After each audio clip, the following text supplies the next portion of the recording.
Hello everyone, আশা করি আপনারা সবাই ভালো আছেন। আমি আজকে এলিমেন্টস অফ আর্টের যে 7টি উপাদান আছে তার মধ্যে একটি গুরুত্বপূর্ণ উপাদান শেপ। এই শেপ নিয়ে আলোচনা করব।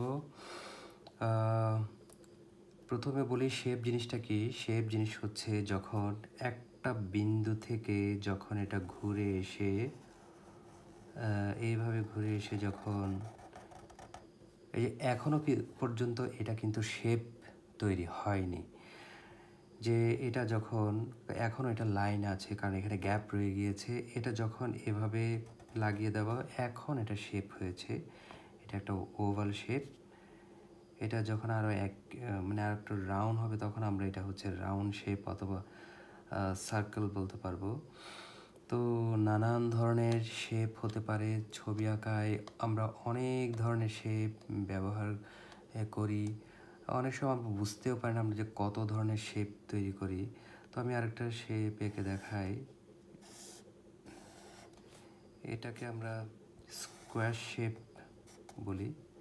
স্কোয়ার শেপ যেটার হচ্ছে 4টা কোণই সমান। যদি এটার আলাদা আলাদা নাম আছে, যেমন এটা হচ্ছে ট্রায়াঙ্গেল বলি, কিন্তু ট্রায়াঙ্গেল কিন্তু একটা শেপ।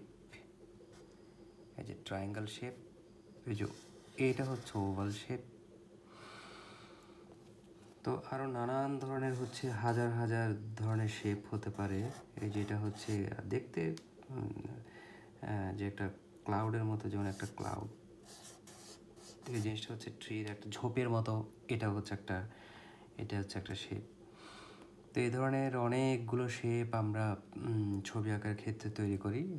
এই যে শেপটা হচ্ছে ছবি আঁকার খুবই ফান্ডামেন্টাল একটা বিষয়, কারণ ছবি আঁকার যখন ড্রয়িং শুরু করবেন তখন আপনার এই যে শেপগুলো হচ্ছে এমনিতেই আঁকাতে চলে আসবে। তো এই যে ছবি আঁকায় যে শেপ হচ্ছে আপনার অত্যাবশ্যকীয় একটি উপাদান। আমরা যখন ধরুন একটা গাছের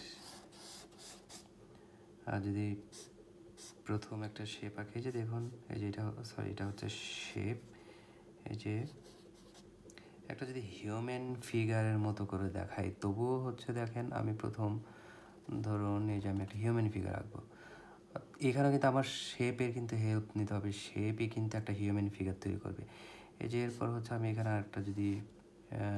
আরেকটা শেপ আঁকি, দেখুন এরপর হচ্ছে আমি আরেকটা শেপ আঁকলাম, দেখুন এরপর হচ্ছে এখানে আরও একটা শেপ আঁকলাম, এদিকে একটা শেপ আঁকলাম।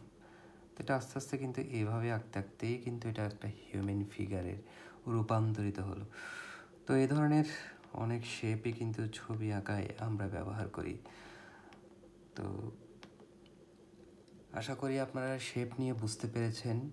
পরবর্তীতে আমি ফর্ম নিয়ে আলোচনা করব, কারণ ফর্ম আর শেপের সাথে যে একটা সামঞ্জস্য আছে, কাছাকাছি। তো আপনারা আমার আগের যে ভিডিওগুলো আছে এগুলো দেখলে হয়তো একটা সামঞ্জস্য পাবেন সবগুলো ভিডিওর মধ্যে। আর আমি ভবিষ্যতে যে ভিডিওগুলো বানাবো আশা করি আপনারা এগুলোর জন্য অপেক্ষা থাকবেন এবং এগুলো দেখবেন। সবাই ভালো থাকুন, সুস্থ থাকুন, দেখা হবে।